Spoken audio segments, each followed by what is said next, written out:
고양이 흉내를 내는 미친 여자. 아는 선배는 원래는 대구에서 살다가 먼저 수원으로 와 있었고 지금은 결혼도 해서 애기들도 3명이나 키우고 돈도 잘 벌고 살고 있습니다. 이 형님은 원래는 대구에서 있다가 부산 이곳저곳 갔다가 정말 마지막으로 수원으로 올라와서 자리를 잡고 일을 시작을 했었는데요. 수원 혹시 정자동이라고 아시나요? 그쪽에 방을 얻고 정말 쓰러져가는 집을 하나 얻어서 점심때 볶음밥을 곱빼기로 시켜놓고 배고파도 꾹 참고 그거 남겨놨다가 저녁에 먹고 살고 했답니다. 술 같은 건 먹고 싶으면 집에서 반찬이랑 먹고 말이죠. 이야기 들어보니 참 정말 악으로 깡으로 살았더군요. 그래서 지금은 아주 잘 살고 있답니다. 전해들은 이야기를 들은 선배 입장으로 말해보도록 할게요. 저는 부산에서 사업을 쫄딱 말아먹고 마지막이라는 생각을 가지고 수원을 올라왔습니다. 이미 밑바닥까지 찍어봤었던 경험이 있는지라 수원에 올라와서 처음 초심으로 일했던 그때를 생각하면서 사업자금 조금을 남겨두고 자는 것 먹는 것 떼고는 돈 안 쓴다는 집념하에 방을 구했습니다. 이곳저곳 몇 군데를 알아본 결과 조금 마음에 드는 곳은 터무니없이 비쌌고 너무 싼 곳은 정말 바퀴벌레와 쥐가 득실할 것 같은 그런 집이었습니다.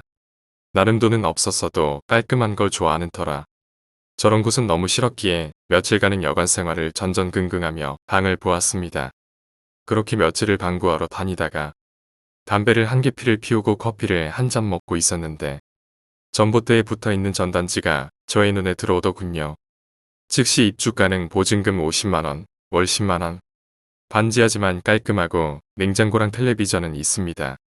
금방이라도 떨어질 듯이 낡은 용지였지만 그 문구가 저의 눈에 확실히 들어왔습니다. 급하게 담배를 끄고 혹시라도 나갈세라 전화를 걸었습니다. 저기요 혹시 거기 반지하방 나갔습니까? 상냥한 주인 아주머니의 목소리가 들렸습니다. 안 나갔어요. 아직 있어요.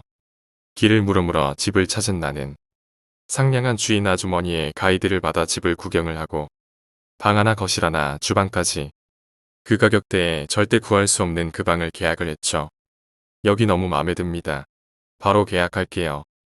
횡재를 했다는 마음에 가져온 짐과 몇 가지 살림살이를 풀고 집으로 전화를 하였다. 어머니 저 수원에 집 구했어요. 너무 염려 마시고 여기서 꼭 성공해서 효도할 테니 걱정 마시고 계세요. 그렇게 어머니께 안부를 전하고 배는 고팠지만 내 집을 마련했다는 꿈만 같은 생각에 그날은 그대로 잠이 들었다. 처음 집에 들어오자마자 나에게는 별다른 특이사항은 없었다. 다만 좋았던 것 한 가지는 이제 집도 마련했고 다행히 직장도 나름 가까웠기 때문에 30분 정도 잠을 더 잘 수 있다는 거. 비록 한 가지였지만 그 한 가지라도 나에게는 너무나도 큰 행복이었다. 새벽 6시에 출근 오후 6시 퇴근. 노동이 힘들었기에 집에 오면 TV를 잠깐 보다가 잠드는 게 나의 일과였고 하루였다. 그렇게 2, 3일을 지냈는데 정말 다 좋았는데 한 가지 거슬리는 것이 있다면 쥐가 사는지 밤마다 찍찍대는 쥐소리가 너무나도 듣기 싫었다. 주인 아주머니께 물어보니 주택이라서 어쩔 수 없다고 하고 그래도 방은 깨끗한 이 방에는 들어올 일이 없다며 나를 안심시켰다. 잘 때 민감한 나는 여러 가지 방법을 생각을 해냈다. 여러 가지 생각을 하다가 나의 머릿속에 생각이 든 게 하나 있었다. 고양이. 이거 하나면 된다. 밥을 대충 먹고 이리저리 전화를 돌렸다. 친구에게 선배에게 후배에게 고양이 한 마리만 줄 수 없냐고. 고양이 분양해달라고.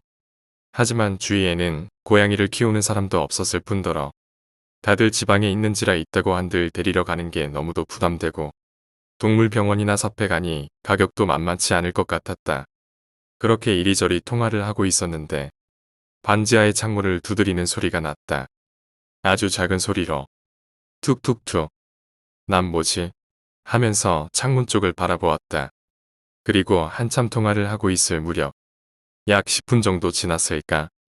또다시 창문을 두드리는 소리. 툭툭툭. 당시 오랫동안 통화를 하고 있었던 터라 그다지 신경은 쓰지 않고 있었다.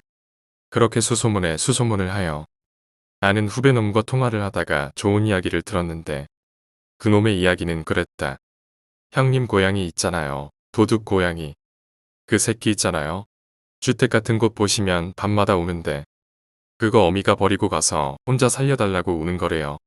아는 친구도 그렇게 울고 있는 새끼 고양이 한 마리 집으로 데리고 와서 키운다고 하던데 사진 보내준 거 보니까 너무 귀엽던데요. 주사 맞히고 사료만 잘 먹여도 일반 고양이보다 더 이쁘게 잘 커요. 형님 동네에 고양이 많이 살 것 같은데 한번 찾아보세요. 그렇게 후배에게 고맙다는 말을 연신하며 나는 전화를 끊었다. 벌써 같으면 잠이 왔을 시간이었는데 잠이 오질 않았다. 고양이 생각에 어떻게 잡을까? 어떻게 찾을까 하는 생각이 머릿속에 맴돌았다. 그렇게 이런저런 생각을 하며 누워서 TV를 보고 있었는데 잠시 후 반지하의 창문에서 무언가 소리가 들렸다. 그랬다 내가 그렇게 찾았던 고양이 울음소리였다. 그것도 고양이에 대해 잘 모르는 나도 확실하게 분간할 수 있는 갓 태어난 아기 고양이 울음소리. 그래 이렇게 나에게도 이런 작은 행운이 찾아오는 건가? 속으로 이렇게 생각하며 고양이를 찾기에 나섰다. 문을 열면서 나는 말했다. 나비야 거기 있어. 아빠가 지금 데리러 갈 테니까.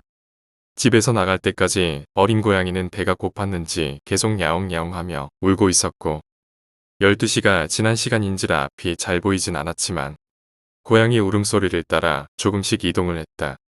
금방이라도 가까워질 것 같았던 고양이 울음소리. 하지만 내가 다가가려 할 때마다 형체는 보이지 않지만 멀어지는 고양이. 또다시 들려오는 고양이 울음소리. 그렇게 고양이를 1시간 정도 찾아 헤매다가 시간도 오래되었고 다음날 출근 걱정에 포기하기로 하고 집으로 발걸음을 돌렸다. 근데 이상하게도 집으로 가는 길에는 아까 들렸던 그 고양이의 울음소리는 들리지 않았다.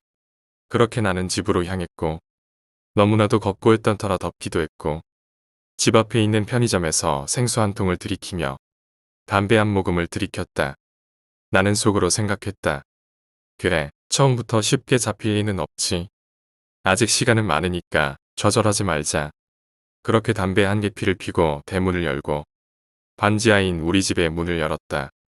너무나도 피곤했던 터라 바로 씻지도 않고 잘 생각에 그냥 거실에 누웠다. 눈을 감으려는 찰나 반쯤 열린 방으로 눈에 띄는 게 있었는데 창문이 반쯤 열려져 있는 것이었다.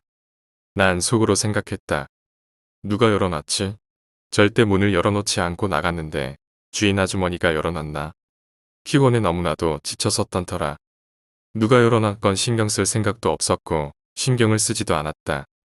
그렇게 나는 왠지 찝찝한 마음에 그냥 그대로 가서 창문을 닫으려고 방 안으로 그대로 들어갔다. 그렇게 창문의 문을 닫으려는 찰나 갑자기 등골이 서늘해지면서 등에는 식은땀이 흘렀다. 귀 쪽에 무언가 있는 듯 했다. 나는 용기를 내어서 뒤로 고개를 돌렸는데 내 눈에 들어온 것은 여자가 엎드린 자세로 마치 고양이 흉내를 내듯이 손과 발을 바닥에 붓힌 채로 나를 노려보고 있었다. 아기 고양이 울음소리를 내며 그 광경을 목격한 나는 그대로 혼절했다. 다음날 깨어난 나는 그대로 짐을 싸고 아주머니와 오랫동안 실랑이 끝에 보증금을 50만원과 월세 10만원을 되돌려받고 옷과 간단한 짐을 싸고 그 집을 떠났다. 그 집에서 어떤 일이 있었는지는 모른다. 알고 싶지도 않았고 생각하고 싶지도 않다. 그 고양이 울음소리 흉내를 내는 여자를 생각하면 아직도 등골이 서늘하다. 한번 생각해보라.